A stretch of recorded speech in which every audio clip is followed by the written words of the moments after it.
Come on, man. You playing this clip, man. I'm excited for the movie, but I'm excited for our guest that we have on right now, Heather B. Tracy G. He's always come by the show. He's always been great, man. I want to hang out with him so much. I want to hang out with his characters in movies. That's how cool this guy is to me. Come on, DB, run it down real quick. Who we got here once again? All right. Well, it's funny because I'm sitting here looking at an issue of The Hollywood Reporter on my wall that he signed along with the rest of the cast from Entourage when they came by Sirius a while back. I think they were promoting the Entourage film back then. He's a Golden Globe winner and a 3-time consecutive Primetime Emmy winner. He's an alumni of the Piven Theater Workshop founded by his parents, and they taught him how to steal scenes even when he had small roles in films such as Rush Hour 2 and Heat. But he's also been in so many movies I could fill up an entire weekend watching them, from Judgment Night, PCU, Old School, Smoking Aces with our good friend Common. He was also in Common's music video for Driving Me Wild. He was in Black Hawk Down, and he's going to be starring alongside our good friend Jamie Foxx in the upcoming All-Star Weekend. However, today we are here to talk about this feel-good movie that we just heard the trailer for that I know a lot of people can relate to. I just watched it last night. Last Call, which is out this Friday. Welcoming back to the show, Mr. Jeremy Piven. JP! Wow. Oh, yeah. That is a crazy intro, man. Can you do it one more time? Rewind. Jeremy, man, it's Sway. How you doing, bro? It's good. It's great to hear your voice, man. You as well. I mean, it's crazy that I can't be there with you guys. It must be kind of lonely for the past year. No one's really visiting you. Yeah, man. We gone through it, man. Like, we've seen therapists, all of us. We all bought matching jackets that have straps on it, but we're making it now. We're above water now, man. And you know what? I'm gonna tell you something. Since the pandemic started, we never stopped working. So we were already up and running like immediately as things shut down. So we've been working straight through the whole time, but we doing well, man. That's what great. about? Go ahead. That's great, man. We all need a good laugh. That's for sure.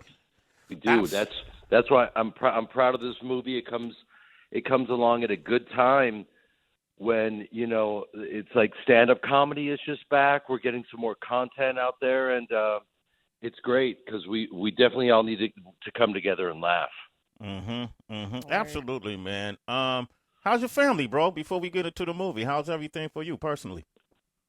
Everything is good. I was just hanging with my mom the other day. I actually have been posting some videos on my Instagram, and it's people are kind of freaking out because they don't realize that I run lines with my mom. She's been my acting teacher, and so one of the scenes is from Entourage, and I say some pretty racy language, and my mom doesn't flinch because she's a pro. But it's very surreal, I guess, for people to see me just literally just saying anything to my mother and just having her stay in the pocket and be really cool.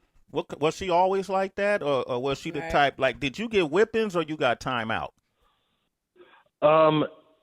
It's funny because I grew up one of the only white boys in my neighborhood, so I got to navigate a lot of different situations, and I was incredibly lucky that it was a real integrated community. Mm-hmm. And my mom was, they're pretty strict. And I would definitely get some timeouts, but she's also an artist, and so is my dad. So they know if I'm playing a fictional character that they don't judge me for it.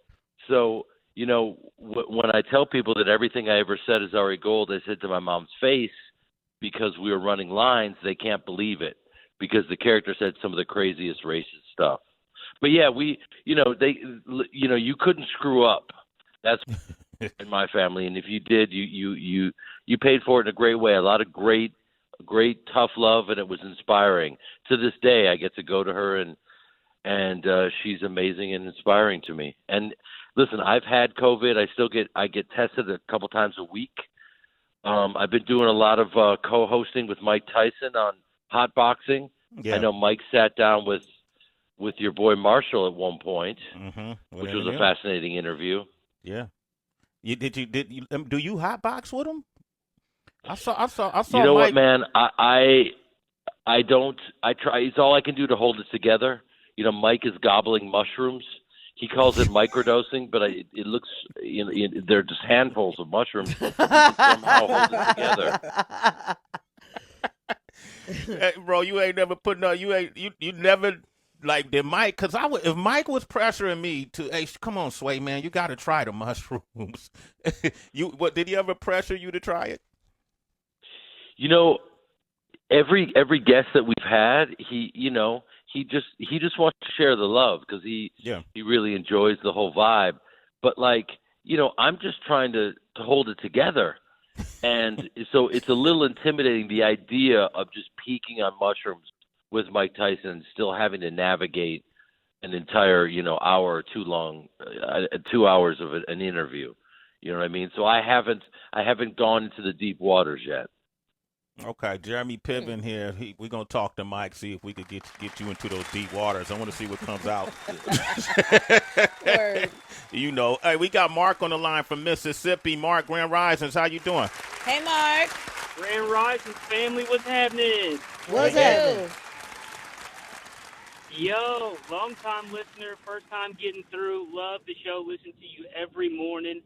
Wanted to show my love, but also holler at my brother, fellow Wild Kid, Jeremy Piven. What's happening?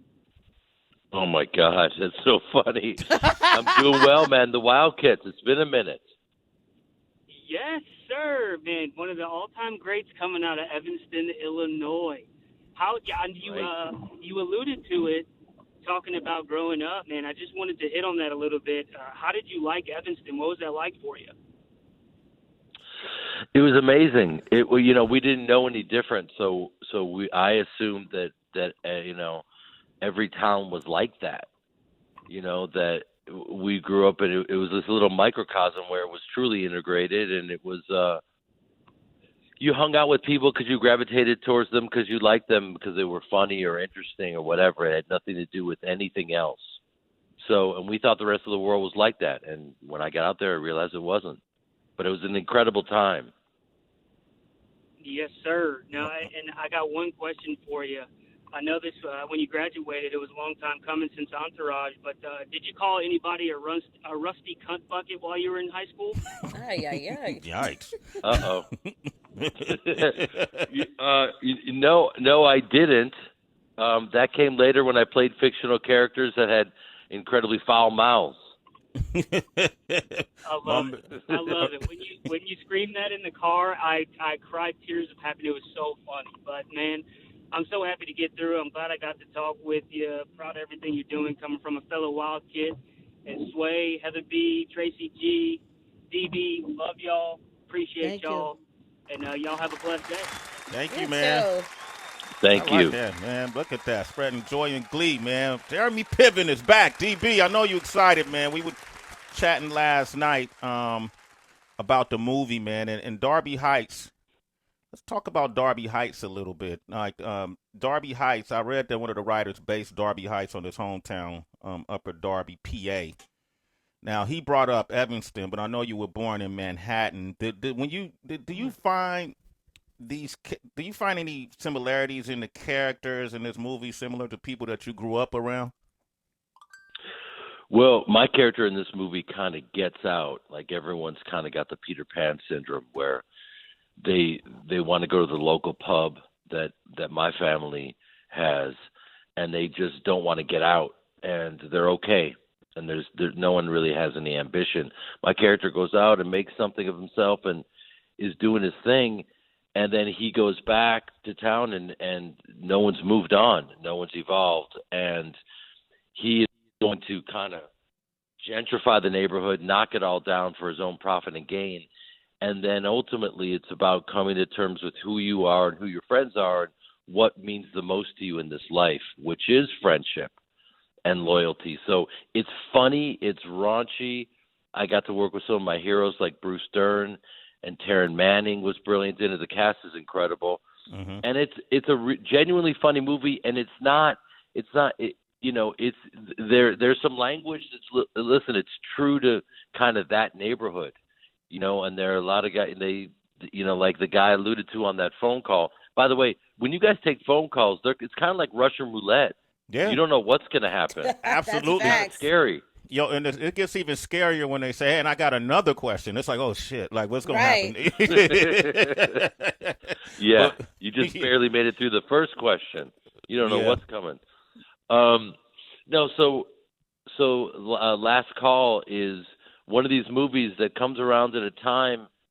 It's perfect for these times because ultimately, my character Mick, they run this pub, so everyone kind of gathers at this pub, and so it's a celebration ultimately of family and neighborhoods and small business owners, and the fact that we kind of took it for granted, and for the past year, we've been shut down. I know you guys have, and we have in L.A. and New York's that way. Chicago has been that way until just recently. So I think it comes around at a good time where it shows the appreciation we have for that. I like it. On the 19th, Friday, citizens, make sure it's in theaters on the 19th. It's on demand. Yeah. Make sure you check it out. DB, you want to jump in? Sure. So, Jeremy, this morning we were talking about getting out of your comfort zone and also letting go of things from your past, whether it's personal, mementos or stuff that has to do with work or a reminder of somebody that you no longer associate with, that sort of thing.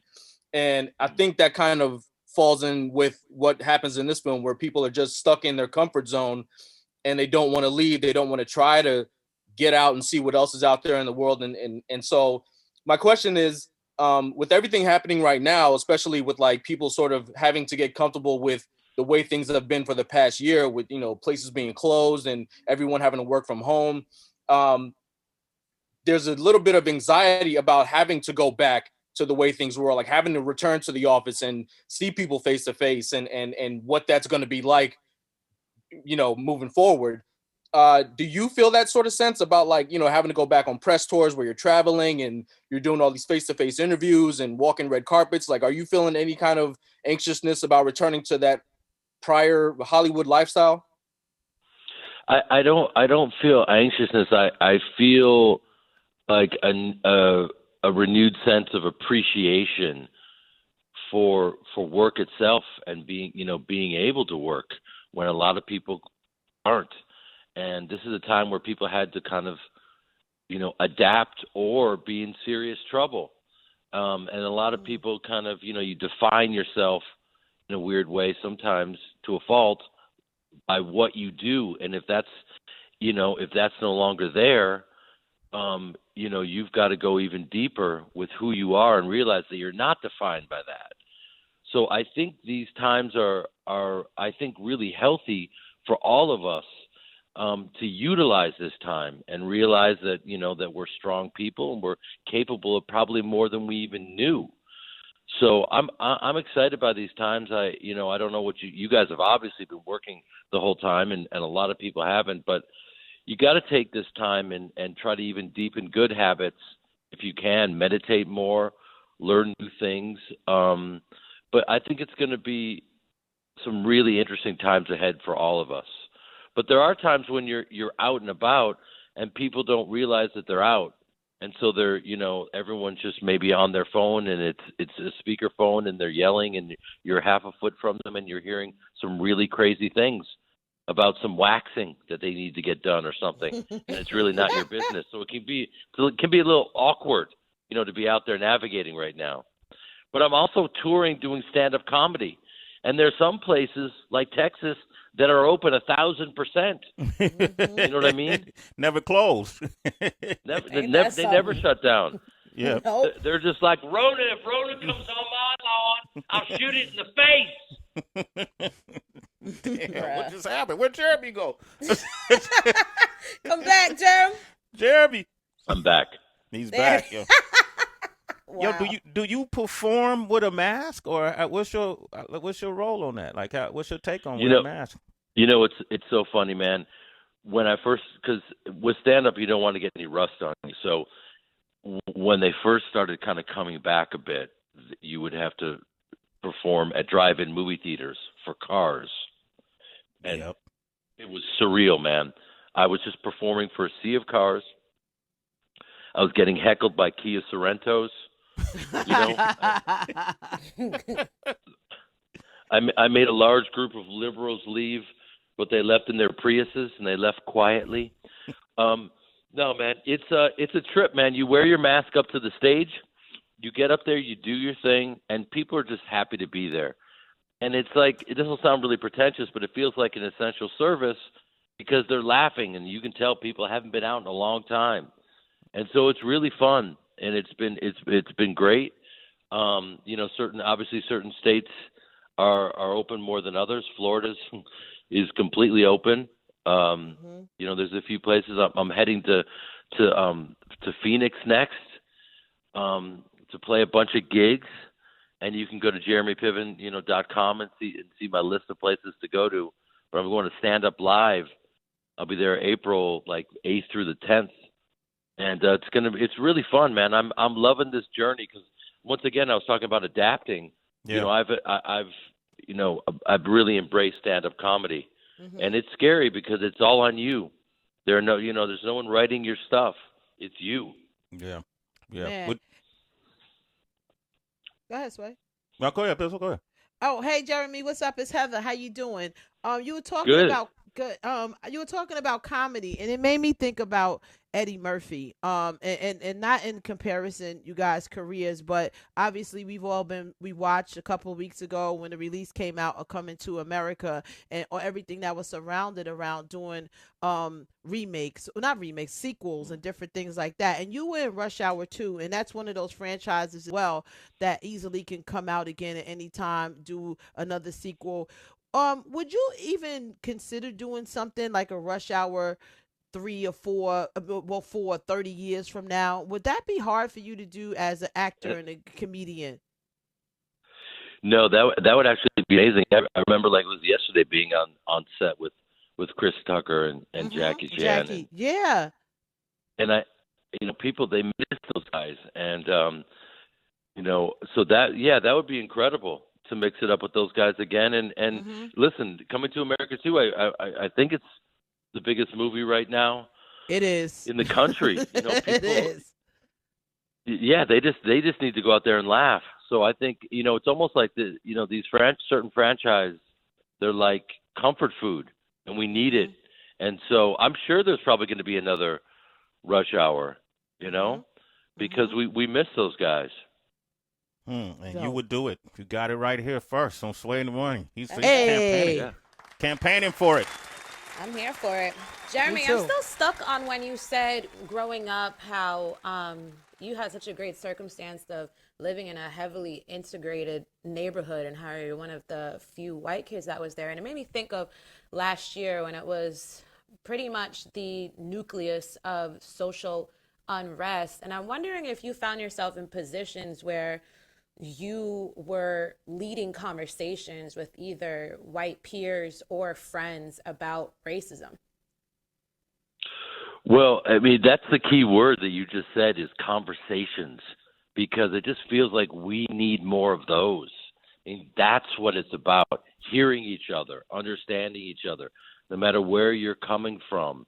I think where people go wrong is they have a certain take on things, and then they don't want to hear someone else's their point of view.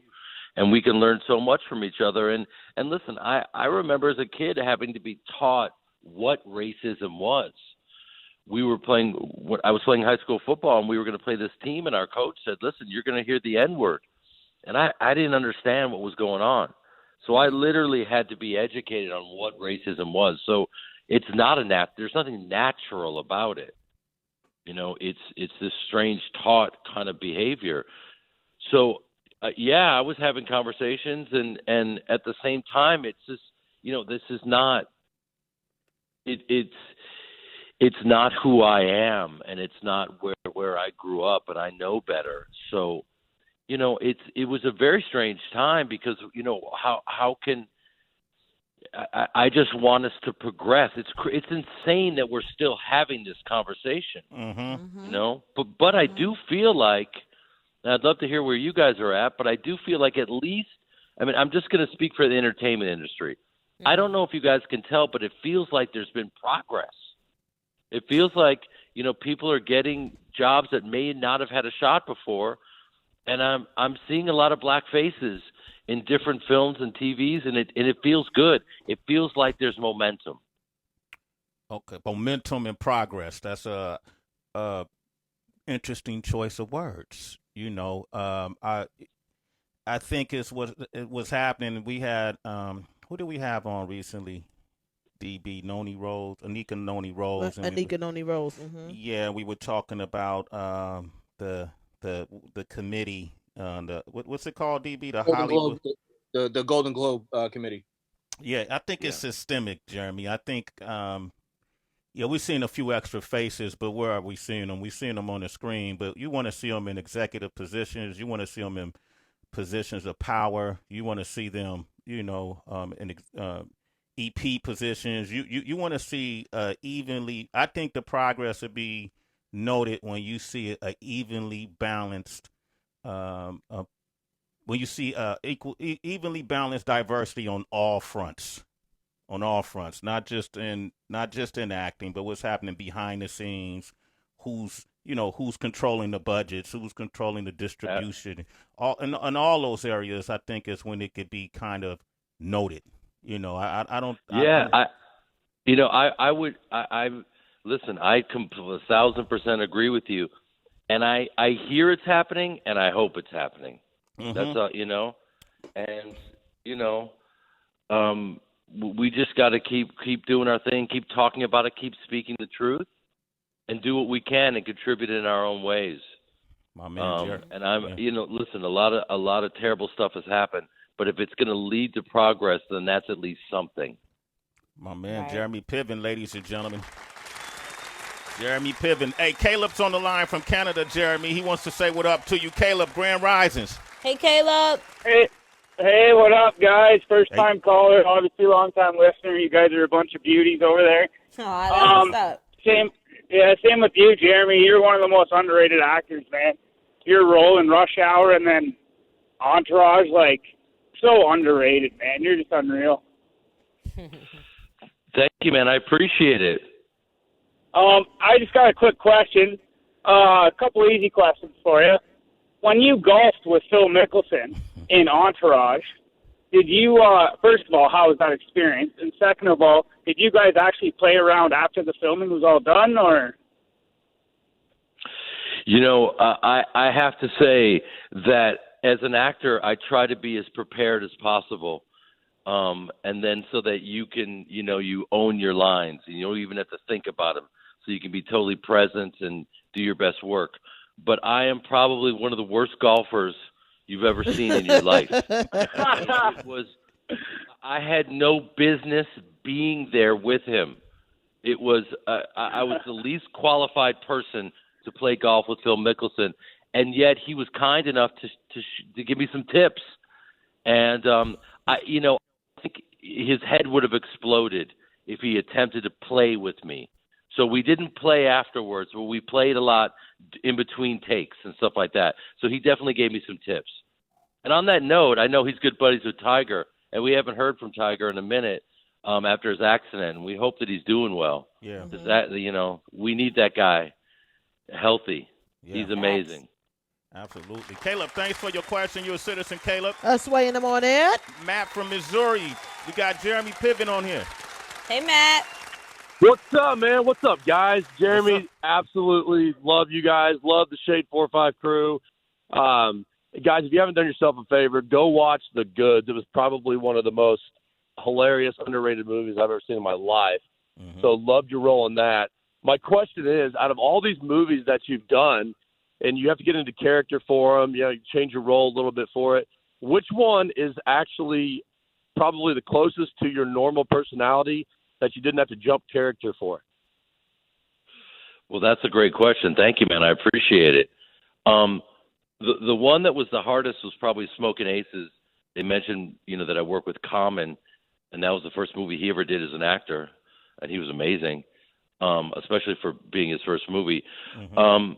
Movies like the one I have coming out Friday, believe it or not, I think there's parts of this guy that I really identify with in terms of I did get kind of locked in with what I do and for good or ill, and have become very kind of, focused and ambitious and all that kind of stuff. And in that movie, he comes back and his journey is different than mine, but I did really identify with this guy for sure. So, listen, Ari Gold, I still, will walk down the street and people will scream, "Let's hug it out, bitch," at the top of their lungs. And so, when you're in people's living rooms for almost a decade, they can get confused and they think that you are that character. And that character does exist. He's an actual agent that is Mark Wahlberg's agent. And he's a fast-talking, abrasive kind of type A character. So that, believe it or not, was pretty far from me. And yet I'm honored that people think that that's who I was. Hey, great question, Matt. You're a citizen, bro. Appreciate Let's you. Sway in the morning, brother. Man, we could do this all day, Jeremy. That's just a testament to your litany of work, man. Congratulations on all your success and having so many fans. And I like who you are as a person, too, Jeremy. That's why you always have a place on this show as long as we are here. Okay? Jeremy Piven, big round of applause, man. Let's get it. I can't wait to see you guys in person again. I'm going to come by and visit you when we're allowed to. Yeah, come co-host with us too, man. Next time you talk to Mike Tyson, send our love. Mike Tyson used to co-host our show too, Jeremy. Like when I went out of town. Yeah, when I would go out of town, Mike would fill in for me. That is amazing. I had no clue. No wonder, because he's just, he's navigating that space, man. He's having a blast. So, okay, he was doing the work with you guys. I appreciate it. Yeah. And I'm glad that you guys have played through and worked all year long. We need you guys. Thank you, man. Oh, Jeremy man, that's Piven. Beautiful. Thank you, Jeremy. Last call this Friday. Make sure you support it on demand and in theaters. Jeremy Piven, thank you, brother. Have a great day. Take care, you guys. You too. You too.